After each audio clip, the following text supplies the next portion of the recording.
오늘 우리에게 주시는 하나님의 말씀은 마태복음 27장 27절에서 31절까지입니다. 마태복음 27장 27절에서 31절 같이 우리 한 목소리로 합독하겠습니다.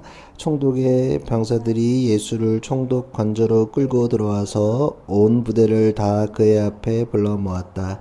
그리고 예수의 옷을 벗기고 주홍색 걸친 옷을 걸치게 한 다음에 가시로 면류관을 엮어 그의 머리에 씌우고 그의 오른손에 갈대를 들게 하였다. 그리고 그분 앞에 무릎을 꿇고 유대인의 왕 만세라고 말하면서 그를 희롱하였다. 또 그들은 그에게 침을 뱉고 갈대를 빼앗아서 머리를 쳤다. 이렇게 희롱한 다음에 그들의 주홍 옷을 벗기고 그의 옷을 도로 입혔다. 그리고 십자가에 못 박으려고 그를 끌고 나갔다. 아멘. 하나님 말씀입니다. 오늘은 의의 세마포라는 제목으로 말씀을 나누겠습니다. 오늘 이제 5 마지막 시간이고 또 이제 성금요일입니다. 종료주일을 시작으로 이제 고난 주간의 일주일을 보냈는데 대표적으로는 사실 이제 이번 주간이 성경에 많은 이야기들이 있죠. 대표적으로 성전 정화 사건이 월요일에 있었고 뭐 이제 알고 있는 겟세마네 기도에서 눈물 흘리시면서 흘리신 예수님, 그리고 무화과 나무를 저주하는 예수님, 그리고 세족식도 이 고난 주간 가운데 있었고 수요일쯤이죠, 목요일쯤이죠. 뭐 그 다음에 성찬, 그 다음에 베드로가 부인도 하고요. 지금쯤에 부인하는 시간이겠네요. 베드로 부인, 그다음에 십자가 처형으로 진행되죠. 그리고 이제 금요일은 십자가형이 진행되는 그 날이기도 합니다. 그래서 고난 주간의 정점이자 사순절기 정점에 이르는 순간입니다. 그리고 침묵의 토요일을 지나서 토요일의 기록은 아무것도 없습니다. 그래서 침묵의 토요일이라고 하는데 침묵의 토요일을 지나서 부활의 아침을 맞이하게 되는 것이죠. 대강절, 대림절이 빛을 하나 두 개씩 켜가면서 성탄을 맞이하는 것처럼 사순절은 사실은 빛을 한두 개씩 꺼가면서 부활을 기다리는 것입니다. 그 철저히 어둠 속에서 죽음을 경험하고 새빛과 부활을 경험하는 것을 우리는 볼 수 있습니다. 그리고 오늘 어쩜 죽음과 부활, 동면의 양면 같은 일이 붙어있다고 생각하는데 그 사이에 딱 그 얇은 면 같은 순간이 지금일 거라고 생각합니다. 부활을 기다리는 죽음의 순간이라는 거죠. 그러니까 우리는 사순절을 시작하면서 우리는 죽음을 기억하면서 시작했습니다. 흙에서 왔고 흙에서 돌아갈 것을 상기했고요. 죽음과 생명, 부활은 멀리 있는 것 같지만 사실은 가까이에 존재하고 있습니다. 우리는 강림절을 기쁘게 기다립니다. 그러나 아이러니하게도 주님이 이 땅에 오시기 위해서는 많은 이유 없는 아이들의 희생이 있었습니다. 많은 아이들이, 남자아이들이 죽었죠. 당시에는 예수를 찾으려고 헤로당에 탐문이 있었으니까 죽기도 했고요. 주님이 이 땅에 오심도 하나님의 희생의 마음과 많은 아이들의 희생이 있었다는 게 우리에게는 자꾸 가끔씩 놓친다는 사실이 있습니다. 근데 동시에 다시 이제 주님의 입장에서 주님이 이 땅 가운데 오신 예수의 희생으로 많은 이들이 진정한 생명을 얻게 됩니다. 그러니까 생명을 얻기 위해서는 늘 희생이 누군가의 희생이 있다는 사실을 우리는 잊어서는 안 됩니다. 죽음과 생명, 우리는 영혼을 경험하기 위해서는, 또 영혼으로 살기 위해서는 죽음이라는 선제 조건이 완성돼야지만 부활을 경험할 수 있습니다. 죽음이 없으면 부활은 가능하지 못합니다. 그래서 기독교는 반드시 죽어야지만 부활을 경험하는 종교입니다. 요나도 큰 물고기의 뱃속 안에서 죽음을 경험했습니다. 그 속에서 무슨 생각을 했는지 모르겠지만 아마 죽음을 맛봤을 것입니다. 그리고 다시 부활을 경험합니다. 물고기 사건을 기점으로 요나가 변하는 모습을 우리는 많이 알고 있습니다. 노아도 죽음 앞에서 생명을 준비했습니다. 방주를 만들어서 생명을 보존하는 일을 했다는 것입니다. 물 위에서 노아는 죽음을 기다리는 모습을 봅니다. 마치 뱃속에서 어머니가 몇 달을 기다리고 아이를 품고 있듯이 하나님이 그 물 위에서, 하나님의 물 위에서 기다리는 모습을 볼 수 있습니다.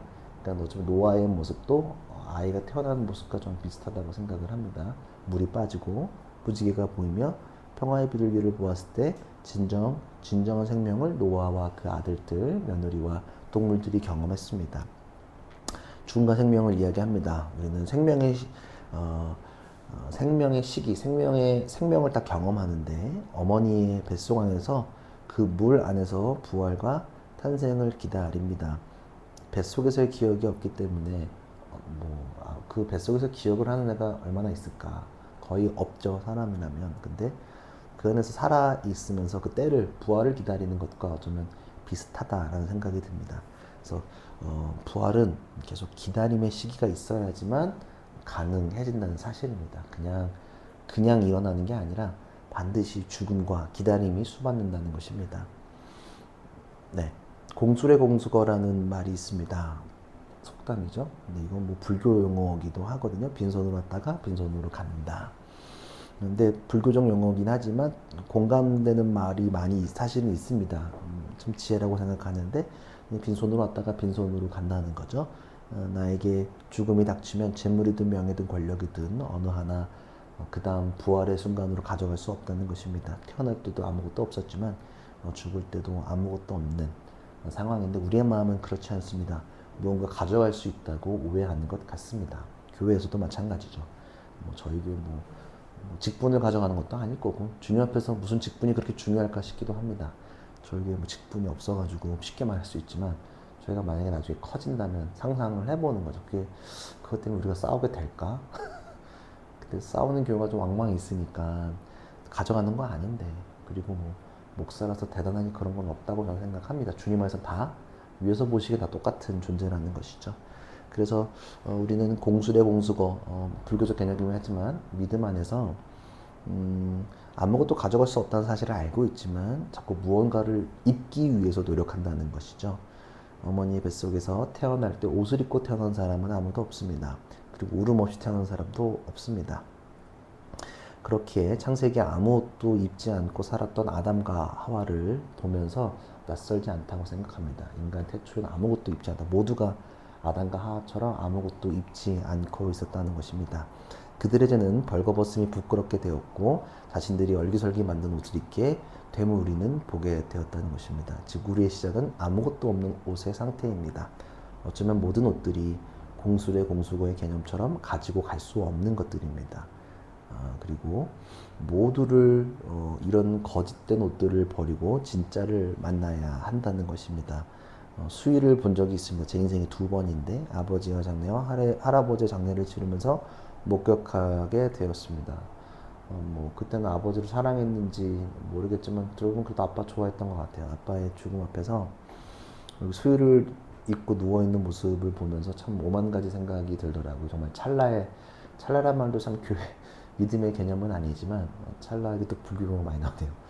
찰나의 순간에 정말 많은 것들이 정말 촥 지나간다는 게 아빠랑 그래도 아빠와의 추억이 있어서 아빠와의 추억이 막 할아버지와의 추억도 막 지나간 거죠. 그래서 사실 본래 가진 것들이 저희 집이 좀 가난해서 그런 게 없었지만 공이라는 개념이 그때 정말 아무것도 못 가져가는구나 라는 생각, 가져갈 것도 없고 그렇구나라는 생각을 했었습니다. 심지어 할아버지는 매장으로 장례를 치렀기 때문에 지금도 제가 부산을 가면 반드시 김해에 계셔가지고 반드시 웬만하면 갑니다. 할아버지한테 할 건 없지만 저희가 제사 소주를 뿌리거나 그런 것도 아니고 그냥 묘지 앞에 잠깐 있다가 오는 건데 인사를 그냥 좀 나름대로 이제 할아버지 생각하러 가는데 아버지는 수목장을 하셔가지고 그래서 남은 게 없어요. 완전 태워서 할아버지는 화장을 안 했으니 할아버지는 태워서 수목장을 했기 때문에 아빠도 그 원했고 그것도 은혜롭게 잘 했는데 그래서 하여튼 할아버지는 흔적인데 아빠는 지금 흔적이 없단 말이에요.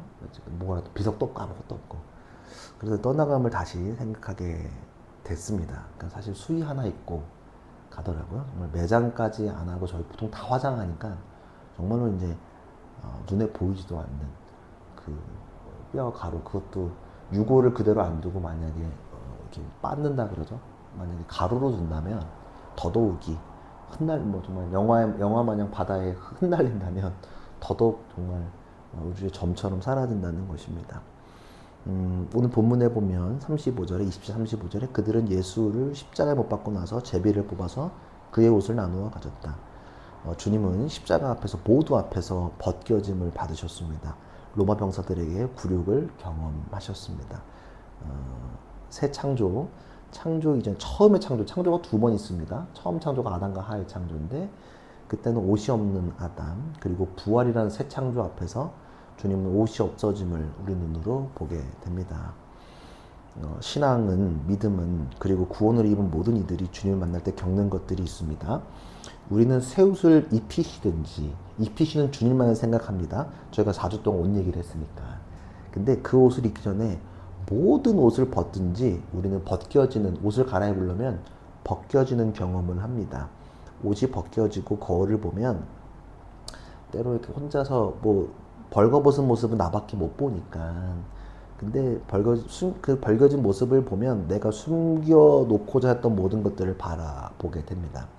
감추고 싶었던 나의 비밀, 옷과 화장으로 포장됐던 나의 모습, 피하고 외면하고 싶었던 나의 모습을 보게 됩니다. 그것이 어쩌면 죽음이 아닐까 생각해 봅니다. 이전의 자아와 내가 죽는 것, 발가벗겨짐을 받는 것으로 경험하게 되는 것입니다. 진짜 나의 더러운 모습을 보았을 때 새롭게 태어나는 경험을 합니다. 그게 우리의 믿음이겠죠. 주님의 십자가에서 우리를 위해 대신 옷 벗김을 당하는 수치를 경험하게 되는 이유도 거기에 있다고 저는 생각합니다. 우리를 위해 주님께서 대신 옷 벗김을 당하셨습니다. 그렇게 되었을 때 우리는 진정한 새 옷을 입을 수 있습니다. 벗겨지고 맨몸의 상태를 누구나 경험해야 된다는 것입니다. 요셉의 옷, 다윗의 옷, 가죽옷, 순례자의 옷보다 제일 우선되는 것은 주님이 입혀주시는 의의 세마포입니다.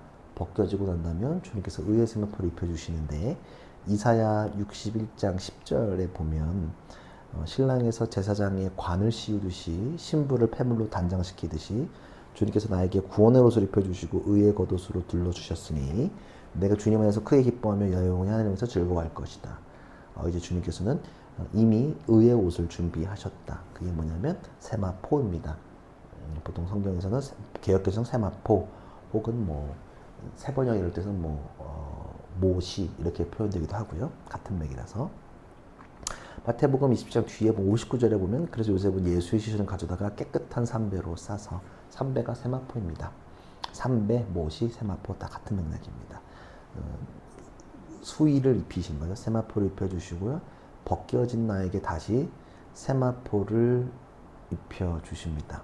세마포는 제사장들의 에봇이라는 옷을 만들 때 쓰이는 옷입니다. 비싼 원단입니다. 그리고 예배할 때 쓴단 말입니다. 그리고 주님의 희생으로 우리는 이렇게 되었습니다. 베드로전서 2장 9절 찾아보실래요? 이건 찾아보면 좋겠네요. 베드로전서 2장 9절 찾아볼 수 있습니까? 베드로전 벳이라고 되어 있겠죠. 신약 뒤쪽에 베드로전서 2장 9절에 보면 눈으로 됐습니까? 같이 읽어도 되겠네요. 읽겠습니다. 그러나 여러분은 택하심을 받은 족속이요 왕과 같은 제사장들이요 거룩한 민족이요 하나님의 소유가 된 백성입니다. 그래서 여러분은 어둠에서 불러내어 자기의 놀라운 빛 가운데로 인도하신 분의 업적을 여러분이 선포하는 것입니다. 죽음을 경험한 사람들 왕과 같은 제사장이 됩니다. 이것은 베드로가 예수님 희생 이후에 사람들에게 했던 말입니다. 세마포를 입는다는 것은 여기서도 보면 어둠에서 불러내어, 죽음에서 불러내어 자기의 빛을 가운데 인도하신 그분의 업적을 여러분이 선포하라고 합니다. 그리고 세마포를 입었다는 건 뭐냐면 제사장 직분도 그 안에 있다는 것이죠. 이사야 61장에서 예언서인데요. 예수님 이전에 예언됐던 거를 보면 11절 땅이 싹을 내며 동산이 거기에 뿌려진 것을 움트게 하듯이 주 하나님께서도 모든 나라 앞에서 의와 찬송을 샘솟듯이 솟아나게 할 것이다. 세마포를 입은 사람들이 그런 거 하는 거예요.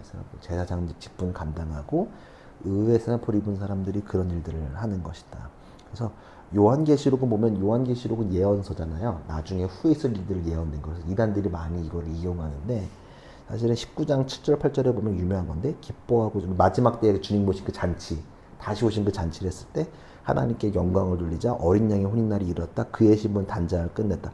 신부에게 빛나오게 겠다. 모시 입을 옷을 입게 하겠다. 이 모시 옷은 성도들의 의로운 행위다. 오늘 방금 찬양했던 것처럼 주의 의의 순결한 백성 흰 옷 입은 게 다 이런 걸 의미해요. 마지막 때에는 세마포를 입는다는 건 뭐냐면 하나님의 백성은 그 단정된 세마포를 입고 주님을 기다린다. 거룩한 삶을 준비하면서 옷은 행동과 양식을 얘기하는데 세마포를 입고 주님의 그 거룩한 때를 기다린다고 하는 것이죠. 예수님의 첫 재림을 초림이라고 합니다. 그리고 초혼이라고 표현하기도 합니다. 첫 번째 결혼이라고 얘기하고요. 결혼의 개념이 있습니다. 지금 결혼으로 비유하는데요.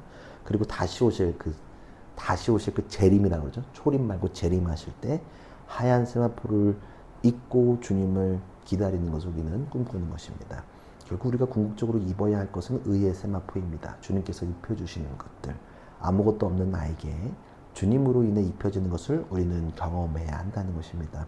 주님이 고난받으시고 벗김을 당하시고 피 흘리신 이유가 그곳에 있음을 우리는 절대로 잊어서는 안 됩니다. 그리고 새 창조를 앞두고, 새 창조는 부활을 의미합니다. 부활 앞둔 우리에게 주님은 다 벗기실 것입니다. 어머니의 뱃속에서는 우리는 아무것도 잊고 있지 않습니다. 주님의 새 창조의 양수에서 우리는 주님 앞에 모든 것을 내어드리고 새롭게 태어나는 것을 우리는 절대로 잊어서는 안 됩니다. 죽음은 새로 시작하게 만듭니다. 기독교 신앙에서 죽음은 새롭게 시작하게 됩니다. 이전에 내가 십자가에 죽은 것은 부활의 징조입니다. 내가 벗겨지는 것은 의의 세마포를 입히시겠다는 주님의 선언과 같다는 사실을 잊지 않고 기도했으면 좋겠습니다. 그리고 오늘 이 십자가가 나를 대속하신 그 주님을 기억하는 것이라는 것도 기억해야 합니다. 우리는 빈손으로 왔다가 빈손으로 갑니다. 이건 불교적 개념이니까 믿음의 언어로 우리는 이 땅에 주님의 은혜로 왔다가 은혜로 떠나가는 사실을 기억해야 합니다. 그래서 주의 흰옷 입은 주의 백성들이 일어나서 이 땅을 회복하게 하는, 회복이란 말과 부활이 연결되는데, 회복은 새로운 창조, 그러니까 부활, 그러니까 이전 것은 다 죽고 새롭게 태어난다는 것을 선포하였으면 좋겠습니다. 단순히 뭐 어떤 이런 절기 때마다 우리가 퍼포먼스나 어떤 형식에 매일 때가 아닌데, 그런 것들이 아니라 어쩌면 사순절은 발가벗겨지는 시기다.